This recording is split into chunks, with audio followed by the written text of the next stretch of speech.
ಮೊನ್ನೆ ಒಬ್ಬರು ಪೇಷಂಟ್ ಜೊತೆ ಮಾತಾಡ್ತಿದ್ದೆ ಆಯಿತಾ.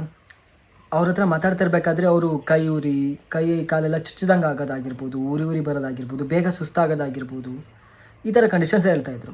ಅದಕ್ಕೆ ಡಾಕ್ಟರ್ ವಿಟಮಿನ್ B12 ಚೆಕ್ ಮಾಡ್ಸೋಕೆ ಹೇಳಿದಂತೆ ಅವ್ರು ಚೆಕ್ ಮಾಡಿಸಿದ್ದಾರೆ. ವಿಟಮಿನ್ B12 ಡೆಫಿಷಿಯನ್ಸಿ ಬಂದಿದೆ. ಯಾಕೆ ವಿಟಮಿನ್ B12 ಡೆಫಿಷಿಯನ್ಸಿ ಆಯಿತು? ಅವ್ರು ನಾನ್ ವೆಜಿಟೇರಿಯನ್ನೇ, ಅವರು ಮೊಟ್ಟೆ ತಿಂತಾರೆ, ಚಿಕನ್ ತಿಂತಾರೆ, ಆದರೂ ವಿಟಮಿನ್ B12 ಡೆಫಿಷಿಯನ್ಸಿ ಯಾಕಾಯಿತು? ಇದನ್ನು ಕೇಳಿದಾಗ ನನಗೆ ಗೊತ್ತಾಗಿದ್ದ ವಿಷಯ ಏನಂತಂದರೆ ಅವರಿಗೆ ಕ್ರೋನಿಕ್ ಗ್ಯಾಸ್ಟ್ರೈಟಿಸ್ ಇದೆ. ಅಂದರೆ ತುಂಬ ಕಾಲದಿಂದ ಅವ್ರಿಗೆ ಗ್ಯಾಸ್ಟ್ರೈಟಿಸ್ ಇದೆ. ಈ ಗ್ಯಾಸ್ಟ್ರೈಟಿಸ್ ಇದ್ದಾಗ ಏನಾಗುತ್ತೆ, ಈ ವಿಟಮಿನ್ B12ನ ಅಬ್ಸಾರ್ಪ್ಷನ್ ನಿಮ್ಮ ಬಾಡಿಲಿ ಆಗಬೇಕಂತ ಅಂದರೆ ಇಂಟೆನ್ಸಿವ್ ಫ್ಯಾಕ್ಟರ್ ಅಂತ ಒಂದು ಪ್ರೋಟೀನ್ ರಿಲೀಸ್ ಆಗುತ್ತೆ ನಿಮ್ಮ ಬಾಡಿಲಿ.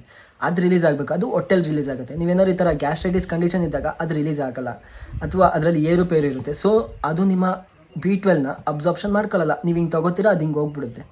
ಸೊ ಈ ಕಂಡೀಷನ್ ಏನಾಗುತ್ತೆ, ವಿಟಮಿನ್ B12 ಡೆಫಿಷಿಯನ್ಸಿ ಆಗ್ತೀರಾ. ಸೊ ನೀವು ಏನು ಮಾಡಬೇಕು, ಫಸ್ಟು ನಿಮ್ಮ ಗ್ಯಾಸ್ಟ್ರೈಟಿಸ್ನ ಕಂಟ್ರೋಲ್ ಮಾಡಬೇಕು. ಗ್ಯಾಸ್ಟ್ರೈಟಿಸ್ನ ಹೆಂಗೆ ಕಂಟ್ರೋಲ್ ಮಾಡೋದು? ನೀರು ಜಾಸ್ತಿ ಕುಡೀರಿ, ಮಜ್ಜಿಗೆ ಮೊಸರು ಜಾಸ್ತಿ ತಿನ್ನಿ, ದಿನ 2 ಲೀಟ್ರ್ ಮಜ್ಜಿಗೆ ಕುಡೀರಿ, ಮತ್ತು ರಾತ್ರಿ ತಂಗ್ಳನಿಕ್ಕಿ ಮೊಸರು ಮತ್ತು ನೀರು ಹಾಕಿಬಿಟ್ಟು ಅದನ್ನು ಬೆಳಗ್ಗೆ ಎದ್ದು ತಿನ್ನಿ.